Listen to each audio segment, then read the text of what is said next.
Sejam muito bem-vindos. Recebemos hoje na Sporting TV o presidente do Sporting Clube de Portugal, Frederico Varandas, para abordar alguns temas da atualidade que estão na agenda mediática do Sporting Clube de Portugal e também do futebol português.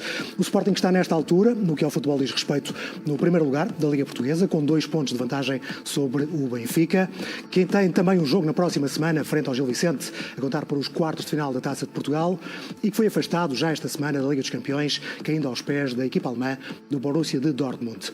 Vou começar precisamente por aqui, por um ponto de situação do futebol leonino. Presidente, muito boa noite. Obrigado por estar aqui hoje connosco na Sporting TV. Começar precisamente pela saída do Sporting da Liga dos Campeões, ou de outra forma, pelo balanço daquilo que aconteceu ao longo desta época na Champions. Foi uma boa participação do Sporting, na sua opinião?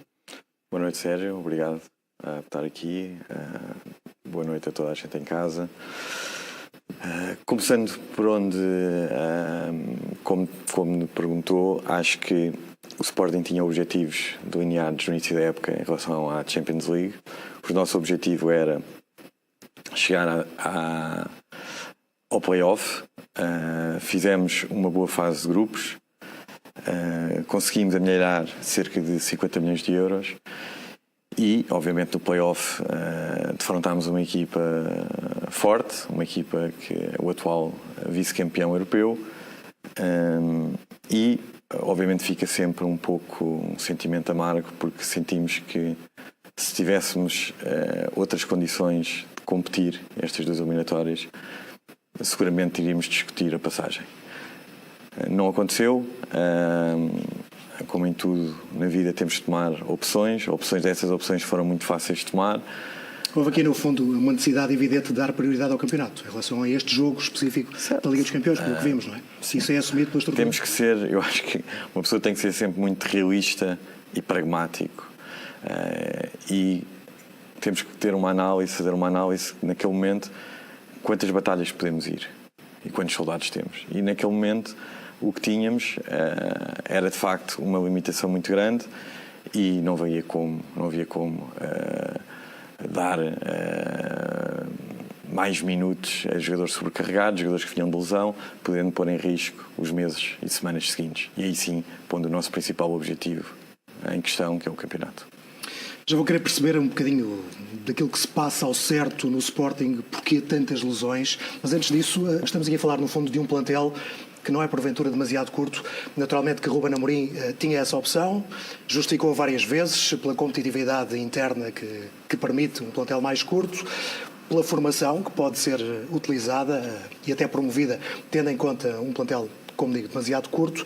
No fundo, este era o pensamento do treinador e de toda a estrutura. O Presidente concorda com este ponto de vista? Ou sempre concordou? Repara uma coisa. Temos que recuar uns meses atrás, onde este plantel foi construído para o treinador que tínhamos na altura. Um plantel ajustado ao sistema de jogo do nosso treinador. Um plantel que foi-se aperfeiçoando ao longo de 4 épocas seguidas com este treinador. Por isso é óbvio que foi um plantel talhado para o sistema de jogo do treinador, como o treinador gostaria da gestão interna do grupo.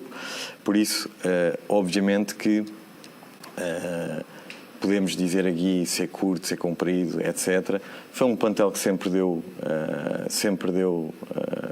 resultado, sempre deu bons resultados do ponto de vista competitivo e que, de facto, acontece que este ano, por várias circunstâncias, que já lá vamos, como já quero saber das lesões, obviamente, mudando, como houve a mudança de treinador, de equipa técnica a meio do jogo, obviamente é um plantel ajustado a um sistema de jogo que hoje não se aplica. Isso é um facto, algo que não passou por nós, algo que não queríamos que assim fosse, mas assim é. Então, nada poderia ser feito, por exemplo, neste mercado de inverno? Repara uma coisa, Sérgio. Eu acho que é importante. O Sporting prepara a época, começamos a preparar a época ainda antes do final da época anterior. E o Sporting traçou um objetivo ambicioso, mas realista, mas que exigiu que a SAD fosse a um limite nunca antes tivesse sido. E fizemos uma opção onde, juntamente com o treinador, obviamente, e foi despedido isso, e acho que fazia todo o sentido, fizemos algo que nunca tínhamos antes conseguido fazer. Não vendemos um único titular. E estamos a falar de uma equipa que fez não foi apenas campeão nacional, mas fez a melhor época dos últimos 70 anos a nível de performance desportiva. Por isso, qual foi o nosso principal grande objetivo? Manter a estrutura da equipa. E não vendemos nenhum jogador titular. Mas para além disso, não vendemos nenhum jogador titular, a SAD investiu, até ao momento, cerca de 65 milhões de euros em jogadores que entraram neste ano. Eu vou repetir, 65 milhões de euros. Estamos a falar desde o início da época, não é? Desde o início da época. Jogadores como Maxi Araújo, Debas, o Arder, agora o Kovacevic, agora o Rui Silva, o Biel. Estamos a falar de 65 milhões de euros de investimento. E vou voltar atrás, relembrar que não perdemos nenhum jogador titular. Isto foi um esforço muito grande para a SAD. E basta recordar que, posso dar estes números que são fáceis de interpretar, quando nós chegámos aqui em 2018, o orçamento de investimento para aquisições era no máximo, andava nos 30 milhões. Hoje mais que duplicámos esse investimento. E desde que aqui esta direção está aqui, foi o ano em que vendemos menos. Vendemos até menos do que no ano em pleno Covid, onde havia uma grande contenção do mercado. Por isso, nós fizemos uma aposta consciente, mas muito arrojada do ponto de vista de investimento. Como é óbvio, e analisando hoje tudo o que se passa até hoje, e agora o Sérgio agarra na questão, então e o mercado de janeiro? Quem me dera a mim, e eu podia dizer aos sócios do Sporting, que nós temos a saúde financeira de um Manchester City ou de um Paris Saint-Germain. Não temos. Não temos. Precisaria de vender jogadores para adquirir jogadores neste mercado de inverno? É essa a questão? Repara uma coisa. Nós, imagina a época anterior. Fizemos uma época extraordinária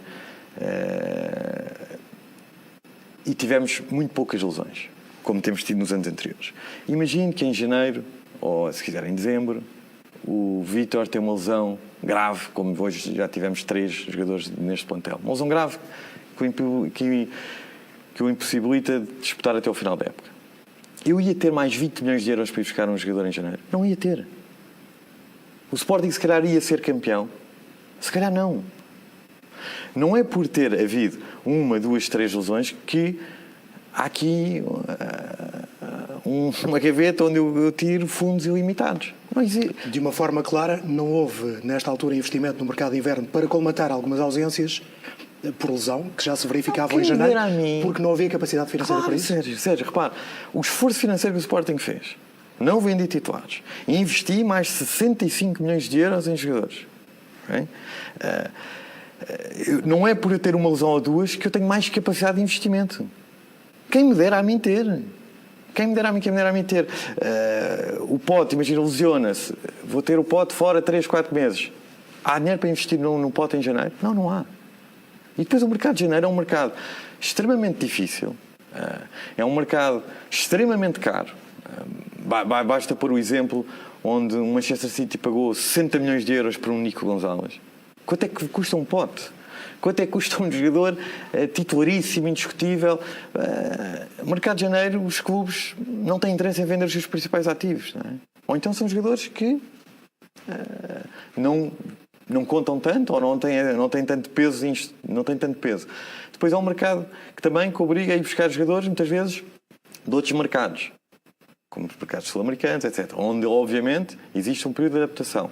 Por isso, é sempre um mercado difícil, de ajustes, mas é importante dizer e também situar os sócios do Sporting para se relembrarem do esforço financeiro que está a ser feito, do esforço financeiro que foi feito para manter estas equipas, e neste mercado de janeiro, mais uma vez, recusámos vender jogadores. Chegaram propostas por jogadores do Sporting? Poderiam ter feito. Quais? Poderiam ter feito. É possível? Não. Por delicadeza aos clubes, eu não vou fazer. Agora, podíamos ter vendido jogadores. Não o fizemos. Agora, não há uma capacidade ilimitada de chegar aqui a um bolso sem fundo, tirar mais e mais. Não é possível. Mesmo com esta possível perda de competitividade que se está a verificar. Repara uma coisa, olha. Eu vejo o Manchester City, um dos clubes mais ricos do mundo, com os plantéis mais caros do mundo. O que é que aconteceu ao Manchester City? Esta época. Uma vaga de lesões, 3, 4 jogadores, 5 jogadores, dos quais 2 ou 3 jogadores nucleares, e estão arredados. Estão arredados da Champions League, muito difícil lutar pelo campeonato. O Sporting, com todas as contrariedades, estamos na luta. Mas na luta, não é na luta em segundo lugar nem terceiro, em primeiro. E eu aqui tenho que dar muito mérito desta estrutura, aos meus jogadores, aos treinadores, pelo que estamos a fazer. Agora, quem me dera a mim, eu seria o primeiro, ninguém tem mais interesse do que eu. Chegar aqui e dizer assim, é possível chegar em janeiro e reforçar a equipa com mais 20, 30, 40 milhões? Quem me dera. Mas não é possível. Não é a realidade do Sporting. Mas atenção, também não esquecer que a capacidade de investimento hoje é quase o dobro de quando aqui chegámos. Foi buscar o Rui Silva e o Biel, não é? Certo. Mas provavelmente, se eu pudesse, teríamos mais jogadores. Isso não tenho dúvida nenhuma. Mas não deve e não haver, não considera que negligenciou de alguma forma o plantel no ataque ao bicampeonato, tendo em conta as limitações que está a referir agora? Ou seja, se o Sporting não for campeão, de quem é a responsabilidade? Deixa-me então... eu sou, como disse, como as pessoas sabem, sou sócio do Sporting. Mas sou sócio do Sporting desde que nasci. E sou um sócio do Sporting sempre militante, ativo, na vida do clube, na vida de seguir o Sporting. E eu tenho 45 anos, quando nós chegámos aqui ainda não tinha sequer 40, mas tínhamos já 40 anos de seguir Sporting, sócio deste nasci, 21 anos de Gamebox, acompanhei sempre o Sporting no estádio, fora do estádio, etc. E nestes meus quase 40 anos até chegarmos aqui, eu celebrei 2 títulos nacionais, 2 campeonatos. Lembro dos melhores dias da minha vida, inesquecível para mim. Foram 2. Desde que esta direção está aqui, já celebrámos esses mesmos 2. Fora 5 taças, fora títulos europeus nas modalidades, fora campeonatos das modalidades, fora taças nas modalidades, etc. Pronto. E esta responsabilidade é da direção. É desta direção. Por isso, quando... Das coisas boas e das coisas más, não é? De tudo. E quando eu ouço aqui que a possibilidade do bicampeonato, se agora não houver o campeonato, a responsabilidade desta direção. Claro que é. Mas sabe o que é que primeiro temos que ir atrás? É que a palavra bicampeonato pertencia ao mundo imaginário no Sporting. E é preciso recuar quase 70 anos. E nos últimos 4 anos ganhar 2 títulos nacionais. E eu não sei se vamos ser bicampeões, se vamos ser tricampeões. Agora, o que eu sei é que o Sporting hoje existe e é considerado uma equipa candidata a ganhar. Já não é só uma equipa grande tem responsabilidades para ganhar, é sempre uma equipa grande, e os grandes têm que ser sempre lutar. Esse discurso eu ouvi durante décadas, 40 anos. Hoje não. Hoje o Sporting, ainda vi agora uma conferência de imprensa antes do jogo com o Aroca, e vi o meu treinador, e eu até pensei, a ser questionado com isto, com aquilo. Mas espera, o Sporting está em 4º, 5º lugar? Não. Estamos em primeiro. E se eu olhar para a camisolinha dos meus jogadores, vejo aqui o símbolo de campeão nacional. E isto é trabalho desta direção, que pôs o Sporting a ganhar. Um Sporting que não contava para as contas dos vencedores. 40 anos onde 2 clubes ganhavam, um para a esquerda, outro para a direita, para a esquerda, para a direita. Depois o Sporting ganhou uma vez. Ganhou outra. Depois, mais 18 anos. Depois 19. Neste ciclo. É esta a responsabilidade da direção. E eu fico muito feliz hoje por a palavra bicampeão existir no dicionário do Sporting. Existir. E vai existir e vai continuar a existir. Muito bem, julgo que ficou claro. Deixe-me falar aqui de 2 questões, de 2 saídas do Sporting ainda neste mercado de inverno. Parece-me importante também que os sportinguistas possam perceber o que é que se passou. A de Edwards, por exemplo, era inevitável? Foi uma decisão da administração e do Ainda por cima, treinador. permita-me, tendo em conta aquilo que já se estava a passar em termos físicos, quantidade de jogadores que existem no plantel já disponíveis. O Edwards é um jogador que é nosso, é jogador do Sporting, por isso é um nosso ativo, é um jogador que tem muito talento, é um jogador que acreditamos. Obviamente temos que ser melhores com o Edwards para tentar trazer o melhor do Edwards. O Edwards também tem que ser melhor para dar o melhor de si. E é um jogador nosso que achámos que entre administração e equipa técnica o melhor era emprestar o Edwards. Kovacevic foi um exemplo. Não correspondeu ao que a estrutura esperava dele? Foi um jogador que não teve um início fácil, provavelmente marcou, não se conseguiu adaptar como nós achávamos e da forma mais crua e transparente não correspondeu até hoje às expectativas criadas pela sua contratação. Daí também a vinda do Rui Silva, não é? E da vinda do Rui Silva. E depois, obviamente, tínhamos que ter uma prioridade, como eu disse, no mercado de janeiro, em função da nossa não capacidade muito grande de investir. E o guarda-redes era uma prioridade e tentámos. É mais difícil, por exemplo, ir buscar alguém para o centro do terreno neste mercado de janeiro? Ou um extremo? É mais complicado? Não, era... Repara, nós tentamos não... como lhe disse, é um mercado difícil, é um mercado muito caro. Trazer por trazer não valia a pena. E trazer jogadores com qualidade inquestionável, não há que vergonha que admitir, não tínhamos capacidade financeira para isso. Havia aqui o receio natural dos sportinguistas de que, por exemplo, o Vítor Gyökeres pudesse sair já neste mercado de janeiro. Acabou por ficar. É inevitável a saída no final da temporada? Os sportinguistas têm de se preparar para isso? Eu não vou... o Vítor Gyökeres chegou no verão, há um ano e meio atrás. Depois, no mercado de janeiro, exatamente há pouco mais de um ano, o Vítor ia sair. Depois fomos campeões nacionais. O Vítor já quase nem ia celebrar o campeonato, já ia-se embora. Ficou. Depois deste mercado de janeiro era impossível reter o Vítor. Ficou. Por isso, eu não vou alimentar. O Vítor já é demasiado mediático e tem demasiado valor por mérito dele. E não vale a pena estar aqui agora em fevereiro a falar do mercado de verão. Mas não está, por exemplo, como se houve a palavrada à saída dele por um valor abaixo da cláusula de rescisão? Seja, os jogadores têm mercado, têm cláusula de rescisão e chegando à altura do mercado, o Sporting vai ter que tomar sempre as decisões e defender os interesses do clube como tenho feito até agora. Muito bem, vamos então aguardar por essa altura e vamos entrar neste capítulo das lesões, porque apesar das cautelas de que falámos no jogo com o Dortmund, a verdade é que houve aqui uma tempestade perfeita, é uma expressão que está muito em voga, de lesões que se abate sobre o Sporting e que de facto não dá tréguas. Nós temos João Simões, soube-se hoje, traumatismo no pé direito, com uma fratura no quinto metatarso. Há uma imagem ontem de Morten Newman a chegar em Alvalade de muletas. Enfim, as lesões sucedem-se a um ritmo, eu diria, alucinante. Eu pergunto-lhe se há aqui algum mistério em relação a este cenário muito concreto e terrível, não é? E se tem alguma explicação, no fundo, para aquilo que se está a passar no Sporting. Então vamos tentar por fases para tentar explicar o que é explicável. A lesão existe do desporto. É um facto. O Sporting, nestes últimos... não vale a pena recuar antes de nós chegarmos aqui, nós, direção, temos tido épocas com muito poucas lesões. Muito poucas. E não quero estar a falhar, penso que o Daniel Bragança fez uma lesão grave há 2 anos atrás.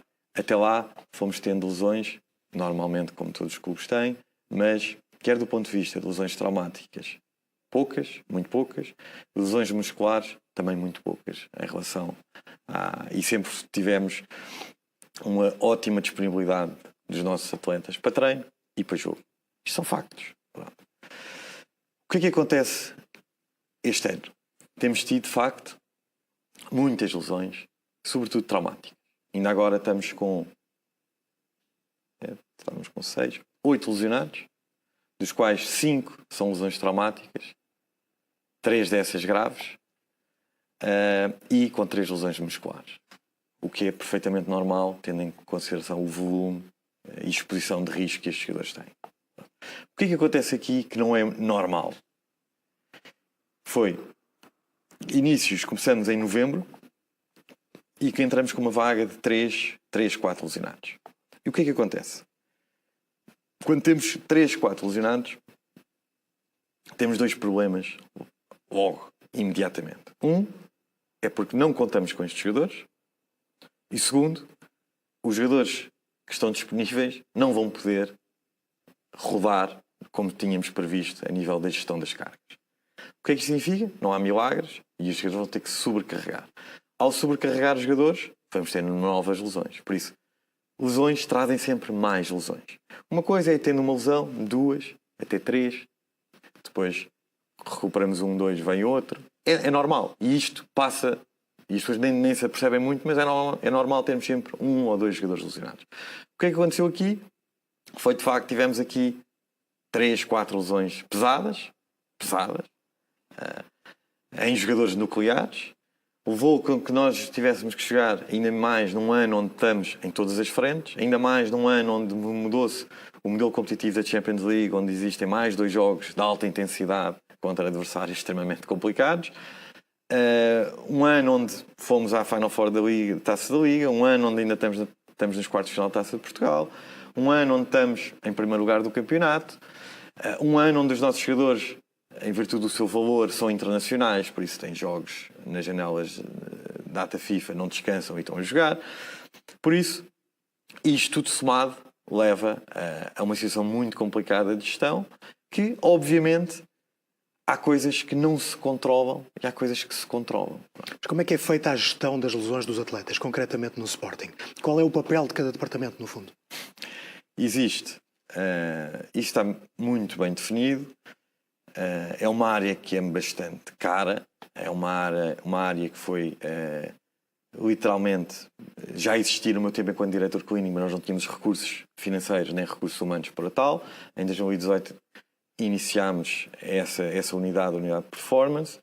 Unidade essa que tem dos melhores profissionais a nível de qualidade de recursos humanos e foi tendo, desde 2019 para a frente, nada falta do ponto de vista de aparelhos, nada, de gestão de cargas. Nós temos uma unidade, que é a unidade de performance, que pertence à direção clínica, que faz toda a gestão das cargas. A equipa técnica recebe o jogador pronto para treinar e, estando pronto para treinar, está pronto para jogar. Pronto. Nós temos este processo de trabalho assim desde 2019.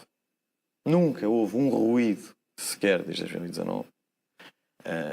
Os profissionais são os mesmos. E aqui eu tenho que dizer, porque depois muita gente fala, e eu percebo que o futebol é daqueles assuntos que se fala, toda a gente tem a capacidade de falar, mas depois diz muita asneira. E existe muito depois, como é que eu ia dizer? Muito rumor, depois muitas telenovelas, inventa, não. Os profissionais do Sporting são os mesmos desde 2019, na área da performance, na área clínica. O diretor clínico, escolhido por mim, Dr. João Pedro Araújo, é diretor clínico do Sporting desde 2018 e é um médico referenciado a nível nacional e internacional. Pertence está referenciada a uma rede de médicos da FIFA que, nas grandes competições, quando param os campeonatos nacionais, tais como campeonatos da Europa, campeonatos do mundo, campeonato mundial de clubes, esses médicos são requisitados, os melhores. E o Dr. João Pedro Araújo está até não só requisitado para essas competições normalmente, mas como até está para a final do Mundial de Clubes que vai acontecer agora no verão. É ele. É isto que estamos a falar, não é preciso dizer mais nada sobre a competência e o currículo do Dr. João Pedro Araújo. Depois abaixo, posso só dizer isto, temos o responsável de fisioterapia, o fisioterapeuta, o nosso o coordenador de todos os fisioterapeutas, que neste verão recebeu uma proposta para exatamente ter a mesma função, ser o diretor dos fisioterapeutas de um clube grande inglês, da Premier League. Um grande, não é um clube médio. Também não pode revelar, não é? Também não vou revelar por questão de delicadeza. Pronto. E essas pessoas, são estas pessoas que estão no Sporting. Agora, nós temos que perceber que existem lesões traumáticas que não se controlam. E no desporto é como na nossa vida, pessoal. A vida, umas vezes dá e umas vezes tira. E neste caso, estas lesões que não são controladas, estas lesões que são traumáticas, estamos agora com 5 lesões traumáticas. Lesão do Nuno Santos, uma lesão gravíssima do joelho. Lesão do Bragança, uma lesão gravíssima do joelho. Lesão agora do João Simões, uma lesão grave do pé. Pronto. São tudo lesões que terminam a época. A lesão do Pote. Muito saúde a lesão do Pote. A lesão do Pote é uma lesão muscular grave. E existem lesões musculares, eu não quero maçar o espectador em casa, mas normalmente, de uma forma geral, uma lesão muscular pode ir de 10 dias a cerca de 5 meses, consoante a gravidade da lesão. São sobretudo essas que estão em causa nesta altura. Certo, não é? Certo. Não as traumáticas, porque, enfim, certo, isso depende das vicissitudes do Mas a lesão jogo. do Pote é uma lesão grave, contraída em novembro. Eu vou-lhe dar estes exemplos.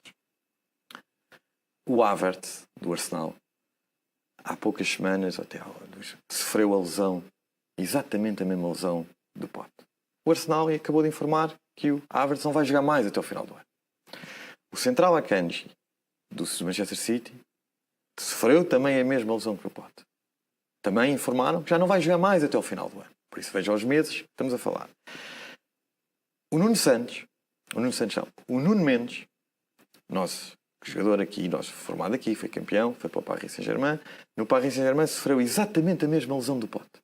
Sabe quanto tempo é que teve parado? Mais de 4 meses. É óbvio, não há milagres. E não vale a pena. E existem duas formas de encarar este tipo de adversidades. As coisas que controlamos e as coisas que não controlamos. E as coisas que não controlamos, existem duas maneiras de reagir a isto. Uma é começar a disparar para todo lado. Onde é que está quem é o culpado? Procurar um culpado. Isto é um bruxedo, a culpa é do médico, ou é da relva, ou é das botas, ou é do treino. E depois existe outra maneira de encarar isto. Com calma, com serenidade e de uma forma racional. Que é o que temos de fazer. Reagir, adaptar-nos. Pronto. Passámos épocas sem quais lesões graves. Estas estamos a ter? Estamos. Está a ser duro? Está a ser muito duro. Muito duro. É duro para o treinador? É duríssimo para o treinador. Agora, há uma coisa que é muito importante os sportistas perceberem. Neste momento, aquele grupo que ontem viemos da Alemanha com mais duas lesões traumáticas, aquele grupo não se rende. Aquele grupo é um grupo muito forte, é um grupo muito unido e é um grupo de campeões nacionais. Não são campeões. E acredito que não vai ser nada fácil para nenhuma equipa tirar-lhes aquele título de campeão nacional. Não vai. E eu aqui tenho que também dar uma palavra não só aos jogadores, mas ao treinador. Este treinador acaba de entrar neste grupo, onde não fez pré-época, não tinha um plantel que foi delineado para um sistema de jogo e onde se investiu muito para se reforçar aquele sistema de jogo e mantendo os titulares, etc. Não teve essa pré-época. Com o número de lesões, com o volume de jogos que há, não consegue fazer treinos. Os jogadores é recuperar, jogar. Quando está feridos, para dentro de campo.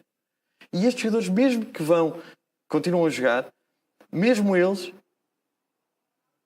no processo de reabilitação, queimam 1 dia, 2 dias, 3 dias para poder jogar, senão nem temos jogadores para jogar. Mas queimam-se essas etapas? Temos que queimar estas etapas sempre num equilíbrio entre... Repara uma coisa. Morita é um excelente exemplo. Morita veio de uma lesão. Recuperou daquela lesão. Qual foi o problema quando vem de um jogador nesta lesão? Clinicamente está apto. Mas tem a condição física ideal para jogar 1, 2 jogos seguidos? Não tem. E o que aconteceu ao Morita? Fez uma nova lesão. Uma lesão diferente.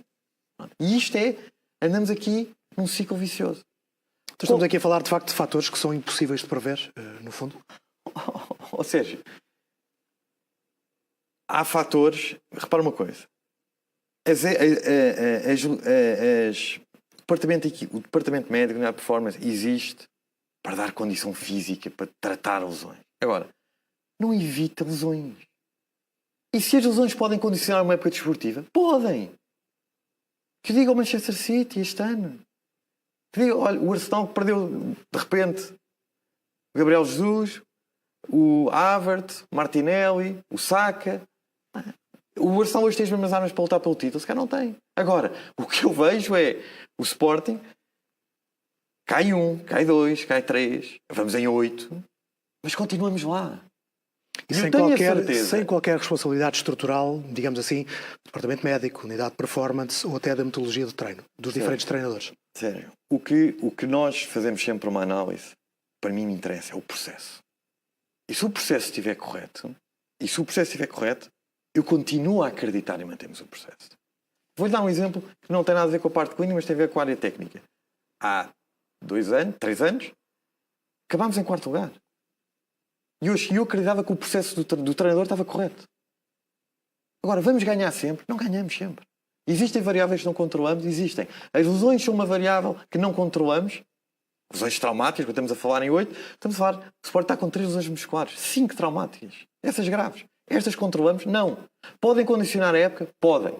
Se vão condicionar a época, para mim, não. E sabe porquê? Pela fibra que temos, pela qualidade dos meus jogadores e pelo querer dos meus jogadores. Agora, não há dúvida que eu olho, enquanto presidente, mas também como ex-diretor clínico, olho para o que aí vem, nas próximas 3, 4 semanas, e são semanas que vamos ter que lutar, resistir. Porque a seguir vêm 3, 4 pesos pesados de volta. E eu tenho a certeza, resistindo estas 3, 4 semanas, aquele grupo vai fechar o campeonato mais saboroso de todos, por tudo o que lhes tem acontecido. E já agora acha que é fundamental mudar também o regime competitivo, a carga de jogos que existe, seja a nível nacional ou internacional?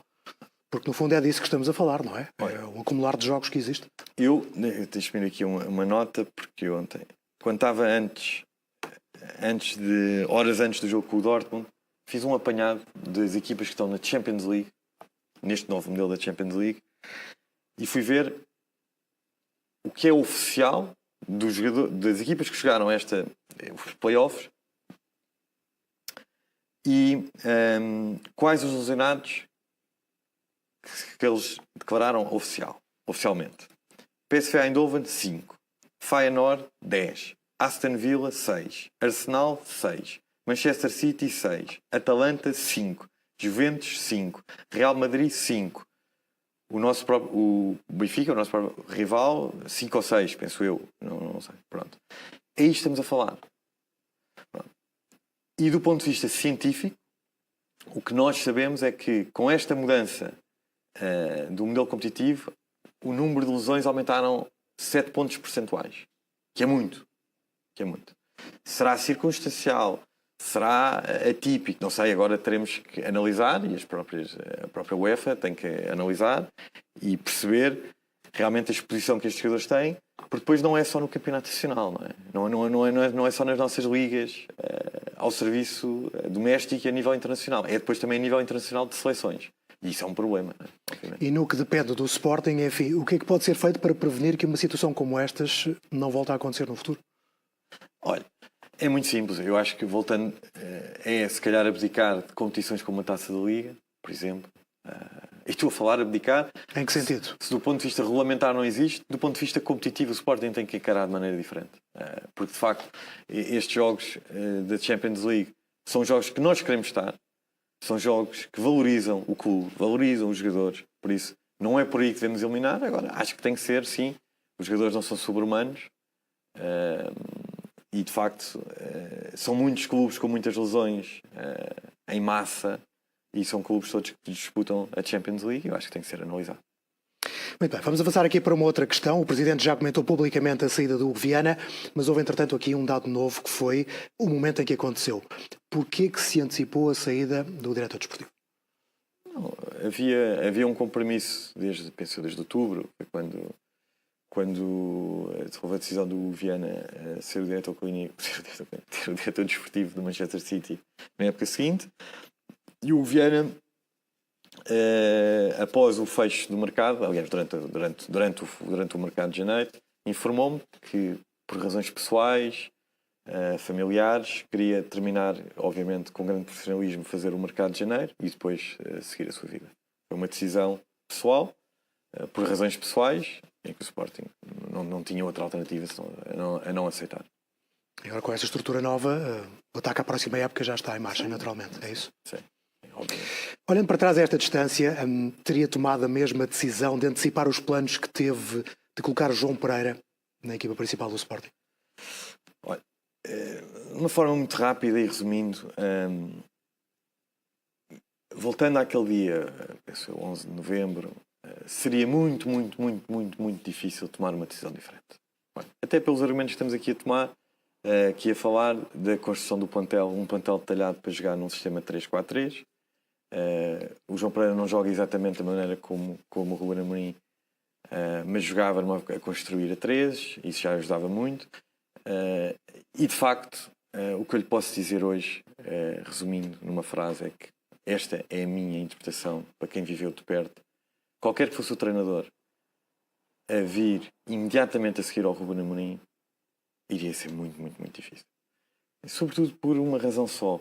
Os jogadores não estavam, naquele momento, receptivos a mudar o que quer que seja. E o próprio João não foi o João. O João teve que treinar a fazer de Ruben Amorim. E as coisas não correram bem e a verdade é que o João hoje regressou onde está, a fazer, desde que nós temos, desde que nós estamos aqui em direção à melhor época da equipa B, com muitos desfalques, porque os miúdos mais bem preparados dele neste momento estão na equipa A, e a verdade é que pelo menos apurou-se para a equipa, para a fase de subida para a segunda liga, e o João Pereira fará o seu caminho e mostrará o seu valor. E satisfeito com o que tem visto da equipa técnica liderada por Rui Borges?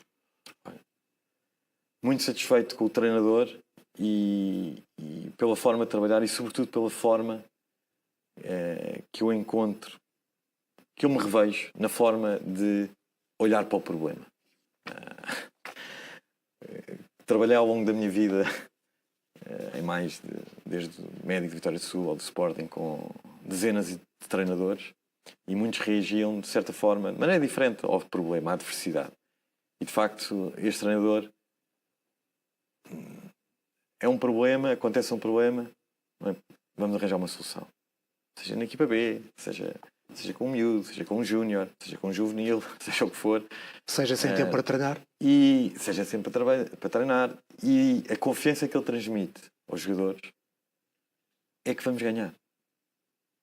E os jogadores acreditam muito no Rui Borges, porque acreditam que tem um treinador calmo, sereno, que acredita muito no valor da equipa que tem, acredita muito no seu trabalho, apesar de não conseguir treinar as horas que precisava para treinar o novo sistema, apesar de não ter construído o plantel à sua medida. E eu tenho a capacidade de adaptação, tal como eu disse, havia duas maneiras de encarar a adversidade. Há aqueles que se vão-se a lamentar a vida toda. Há os que vão lutar. E o Rui Borges é um lutador. E este Sporting tem imagem. E o Rui Borges casou muito bem naquele grupo, com lesões, com expulsões, com um calendário extremamente complicado. A verdade é que o Sporting luta. E vamos lutar, e lutar, e lutar, e continuar a lutar. E por falar em luta, e tem estado em voga também a questão das arbitragens nos jogos do Sporting. Nas derrotas com o Santa Clara e Moreirense, na altura, no discurso que teve na entrega dos prémios Tromp, vou citar as suas palavras, se me permite, disse que existiram erros que prejudicaram o clube verde e branco, mas continuava a acreditar no Conselho de Arbitragem do futebol português. Também disse, e estou a citar de forma muito concreta, não tenho dúvidas nenhumas de que não há nenhuma conspiração dos árbitros contra o Sporting e por isso não tenho dúvidas de vão continuar a existir erros humanos. Tenho a certeza, sim, de que não vão sempre prejudicar ou beneficiar os mesmos. Citação de palavras do presidente do Sporting. Passados 2 meses, tem a mesma opinião? Olha, nós temos uma forma de estar, o Sporting, onde nós tentamos valorizar o futebol português, criar um ambiente positivo e nós, desde o primeiro dia que aqui estamos, temos uma política para que se valorize a carreira do árbitro. para que se valorize o árbitro. E valorizar a carreira do árbitro não é só questões financeiras, treino, não. É condições higiênicas de ele poder trabalhar, de exercer a sua função. E é muito fácil, quando se está aqui neste cargo, e falo do Sporting, falo dos rivais que lutam por títulos, como o Sporting, é muito fácil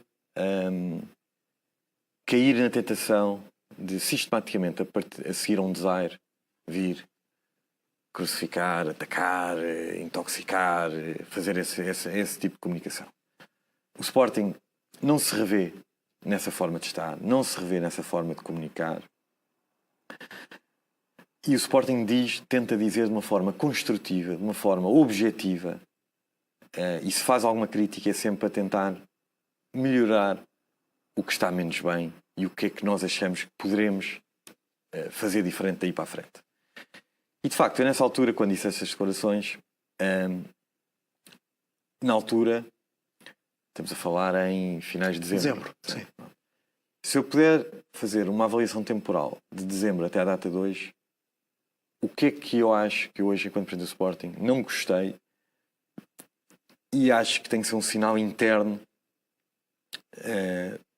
para o próprio setor de arbitragem.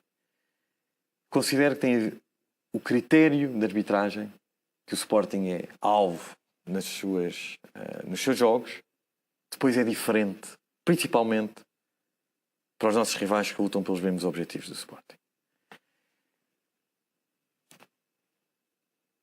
Vê aqui, por exemplo, o mesmo árbitro em jogos diferentes a tomar decisões diferentes. Certo. Repare, é isso? eu não gosto de dizer as coisas para o ar, eu gosto de objetivar e de uma forma clara para as pessoas perceberem porque é que eu acho isto, porque é que o Sporting acha isso.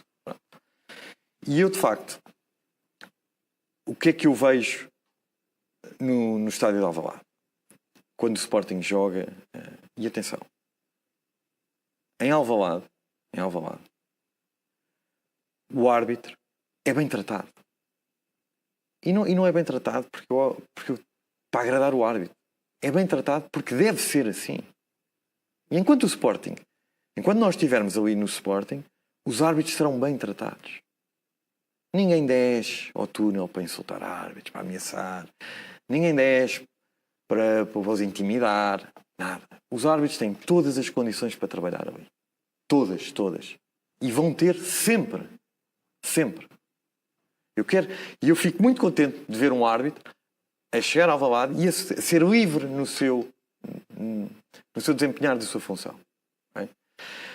O Sporting sente-se prejudicado também. O que é que para mim, e aqui eu deixo um alerta, porque é muito importante que o Sporting revê-se neste sistema, nesta forma de estar, sobretudo, é que a mim Sporting custa-me ver, por exemplo, e agora vamos objetivar com casos específicos, por exemplo, um jogador pode encostar a cabeça a um árbitro e não acontece nada. Um jogador nosso, do Sporting, encosta a cabeça a um jogador rival, a um jogador adversário, só pelo encosto tem que levar cartão amarelo, e esse jogador utiliza esse encosto e simula uma agressão e esse jogador é expulso. Temos um critério, como este último jogo em casa com o Aroca, onde marca-se penalti por agarrões e empurrões. Ok. Se este é o critério, tudo bem. Há matéria de facto para marcar aquele penalti, tudo bem. Mas custa-me entender, na mesma jornada, o Fogo do Porto ganhar 1-0 com um golo, onde por acaso até no lance a bola, porque há um empurrão grosseiro, e onde o VAR desvaloriza esse empurrão. Em Alvalade, o nosso capitão agarra-se, estou a falar em empurrões, agarrões, não é? Por acaso, onde a bola nem sequer lá está, e o VAR intervém muito bem e marca penalti, e dá amarelo, e etc. Este critério faz confusão. Vou-lhe dar outro exemplo. Há 2 jornadas atrás, outro nosso rival, marcam um penalti a favor por um lance de mão. Eu não vou discutir se aquela mão é penalti ou não. Foi marcado. Ao minuto 90, no mesmo lance, na mesma zona do terreno, exatamente virado na mesma posição, um jogador do Benfica faz um gesto muito mais grosseiro do que o jogador do Moreirense tinha feito. Não houve critério igual. Não houve. E esta diferenciação de critério, por exemplo, penalti no Dragão, possível penalti do Dragão sobre o Kenda. Há opiniões, já vi opiniões que deve ser marcado penalti, que não deve ser. Ok, estou tranquilo. Mas quantos penaltis se marcaram assim? Porque tocou na bola e a seguir, mas rasteira primeiro o pé, depois a bola ainda podia estar jogável. Ok. Já vi tanto argumento e eu, para mim, até podem não se marcar aquele penalti. Mas então definam o critério. Porque esse critério tem prejudicado o Sporting. Tem prejudicado o Sporting. E repara uma coisa. Na altura, e falou na fase do João Pereira, e o próprio Conselho de Arbitragem reconheceu a infelicidade dessas arbitragens, custaram 5 pontos ao Sporting. Na altura do João Pereira. Agora, tivemos esta diferença de critérios, rapidamente, em 2, 3 jogos, a diferença. Custou-nos pontos. Não é? Órgãos de comunicação social fazem a sua classificação, se chama Liga da Verdade, os pontos reais, etc. Em base com comentadores, analistas, ex-árbitros, comentam para aqui, para a esquerda, para a direita, para a esquerda. A verdade é que mais ponto, menos ponto, este campeonato estaria decidido. Se não tivesse havido, segundo os ex-árbitros, né? E aqui é um órgão de comunicação que não tem a ver com o Sporting. Né? E isso não se pode negligenciar. Não estamos a falar de 1 ponto ou 2 de diferença. Estamos a falar de muitos pontos de diferença. E aí o Sporting sente que não tem havido esse critério de arbitragem. E não há nada que o Sporting possa fazer?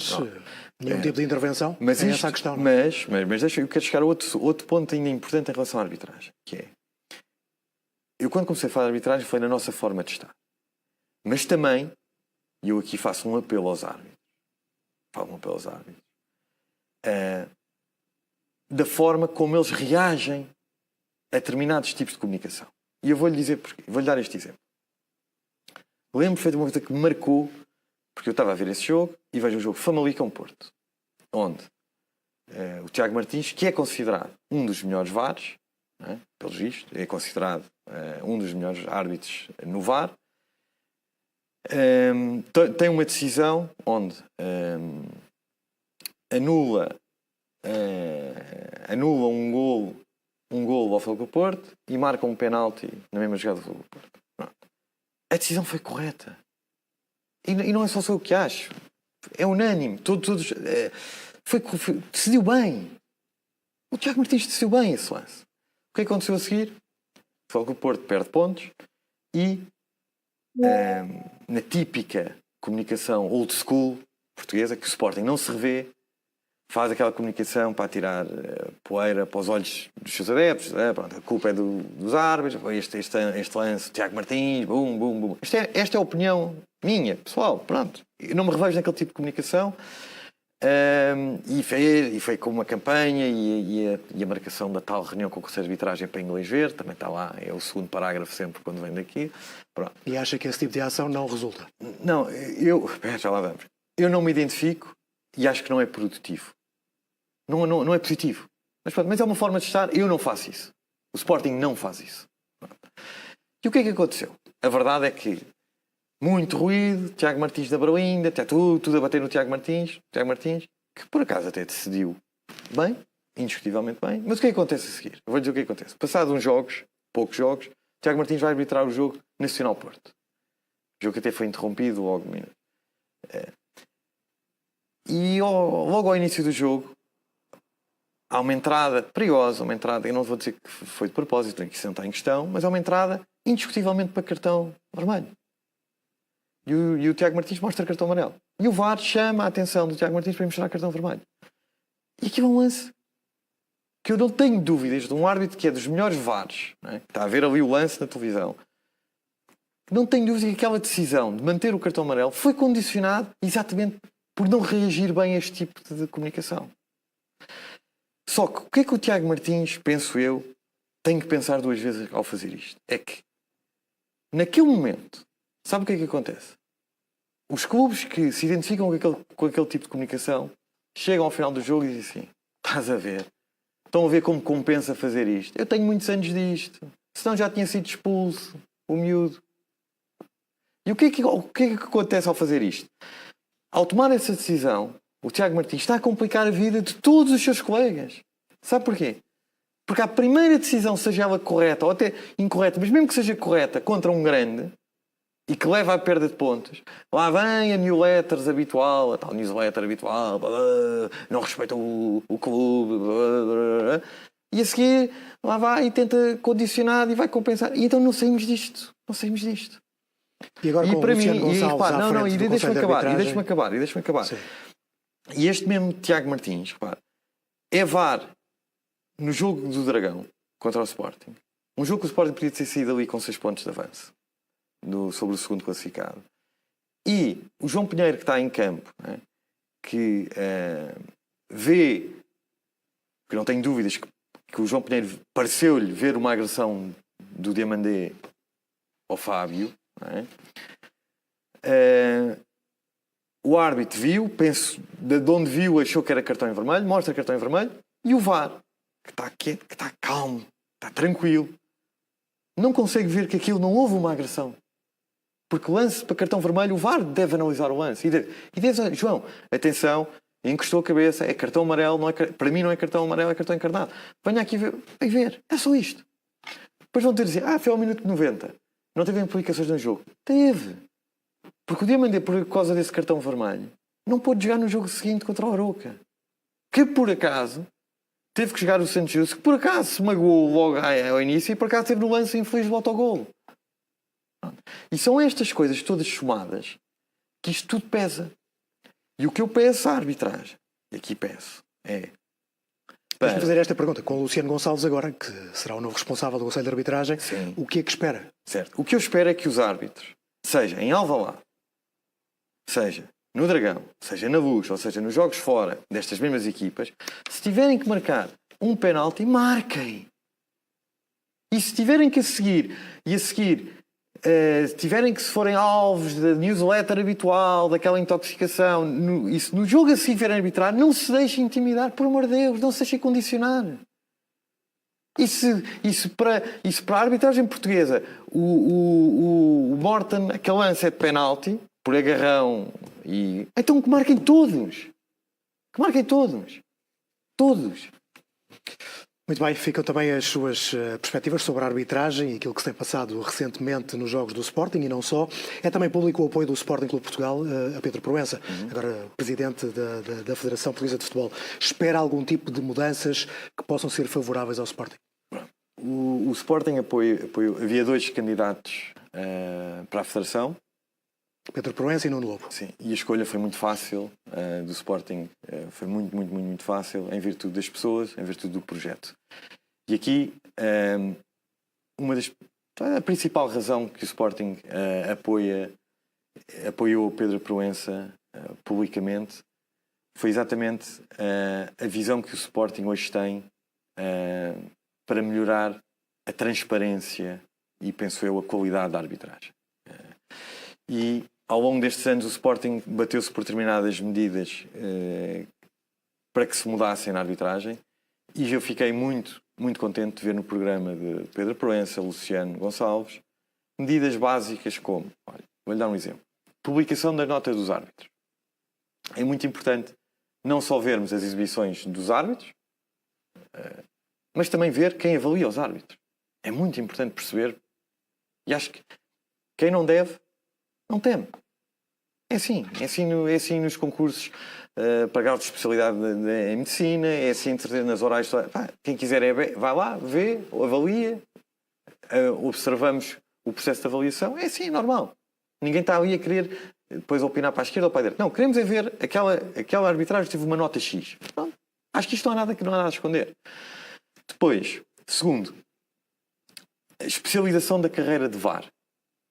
E acho que entendemos também, acredito que seja por falta de efetivos, de árbitros, mas há uma coisa hoje que o Sporting não concorda de todo e que acha que até é pernicioso e até pode ser perigoso até para a própria arbitragem, que é, hoje, os árbitros, obviamente, têm a sua ambição e têm a sua classificação, chegando ao final do ano. E essa classificação é muito importante para eles, para manterem-se no escalão principal, para serem reconhecidos, para poderem ser árbitros internacionais, etc.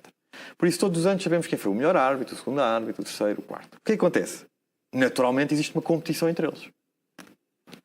O que é que para mim, para o Sporting, não está correto? É que eu vou ser VAR e há um árbitro que é árbitro de campo e eu sou árbitro de VAR.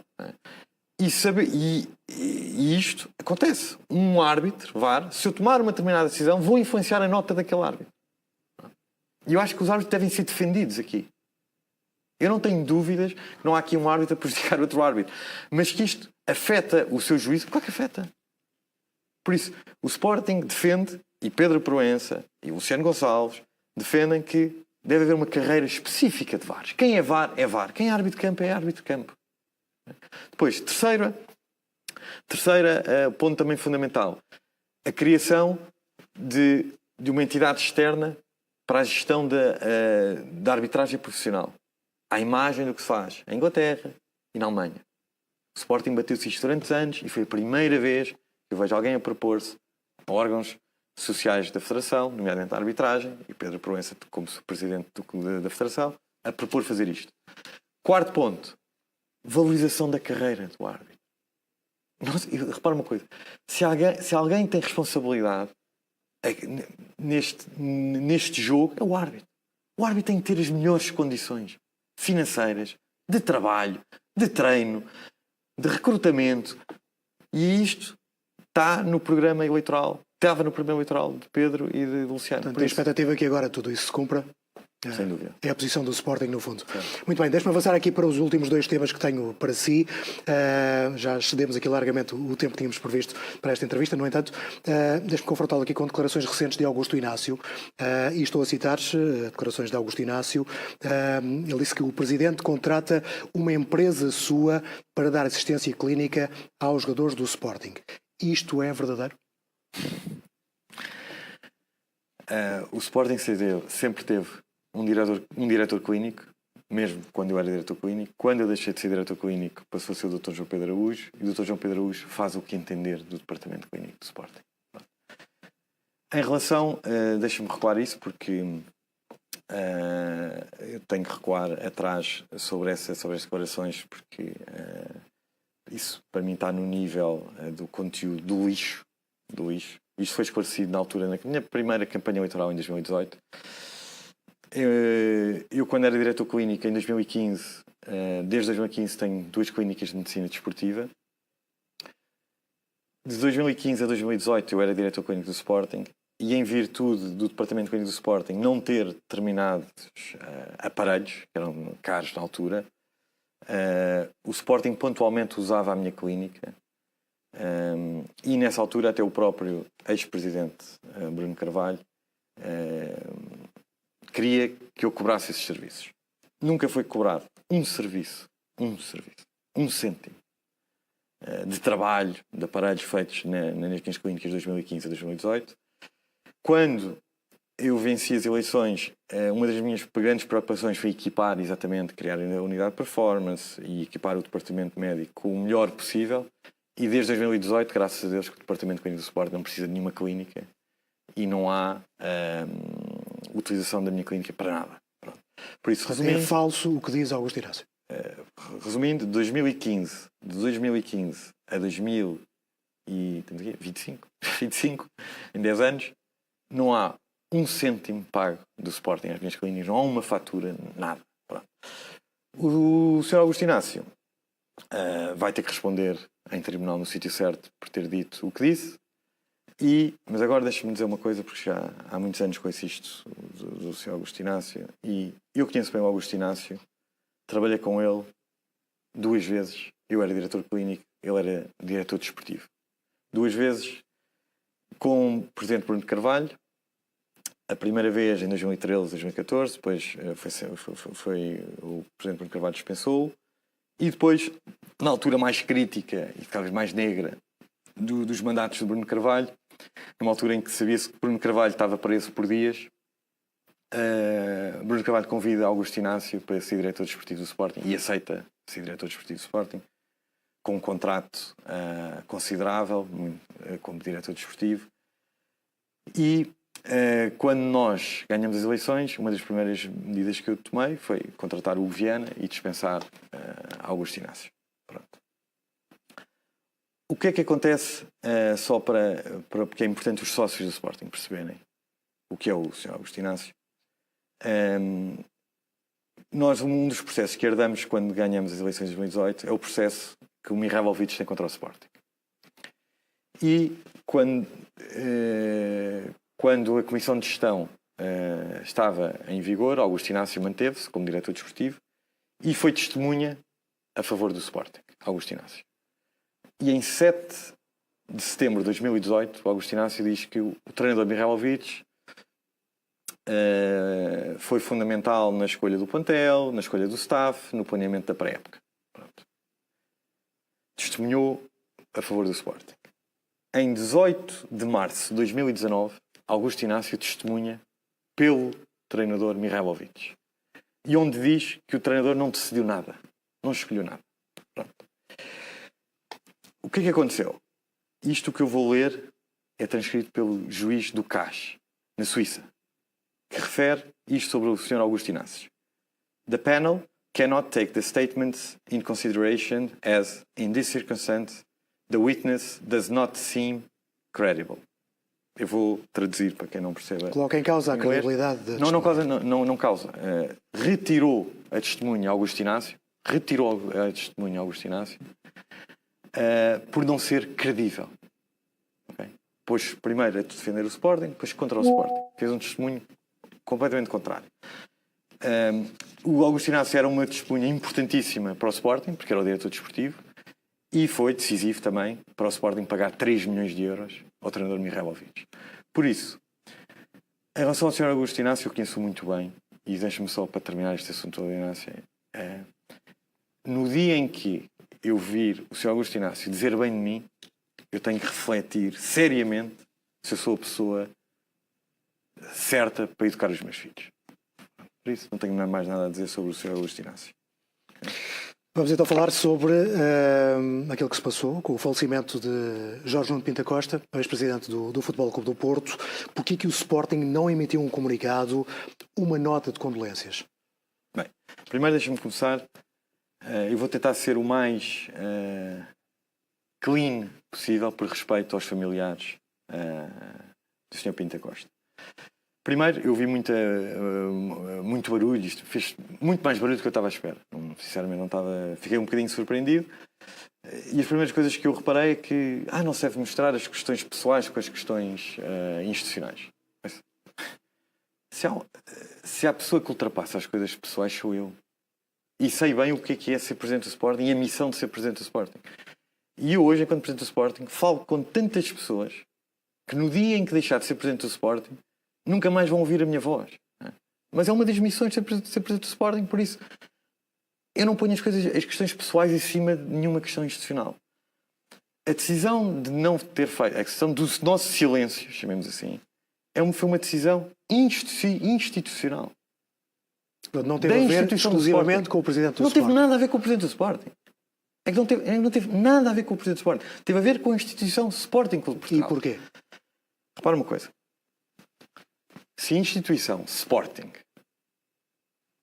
não se identifica com alguém que em vida prejudicou seriamente o clube, prejudicou seriamente a indústria do futebol e que não representa os nossos valores, seria uma hipocrisia da minha parte mudar o que eu penso desse senhor apenas por ela ter morrido. Eu não sou hipócrita. Eu nunca vou ser hipócrita. E eu bem sei, que há pessoas que têm uma coluna vertebral muito flexível para estarem bem com Deus e com o diabo. Eu não tenho. Não tenho nem quero ter. Eu tenho uma forma muito clara de estar na vida. E vou estar sempre do lado dos valores e dos princípios que eu defendo. E sei bem que ao tomar esta forma de estar na vida, chego ao final do dia e tem muita gente que não gosta de mim. Mas isso é o lado que eu duro melhor. Faz parte. E eu nunca vou abdicar da forma de estar, mesmo para que digam muito bem de mim, para que eu seja simpático ou não. Eu, enquanto estiver aqui, vou fazer o que eu entendo, o que são os meus princípios, os meus valores. Goste ou não se goste. Mas institucionalmente, então, porquê é que o Sporting não comunicou nada? Porque já acabei de dar a razão. Porque institucionalmente o Sporting seria hipócrita e o Sporting não é hipócrita. Muito bem, Presidente, muito obrigado por ter estado hoje na Sporting TV a esclarecer alguns temas relevantes da atualidade do Sporting Clube de Portugal. Continua connosco, nós contamos sempre consigo. Boa noite. Muito obrigado.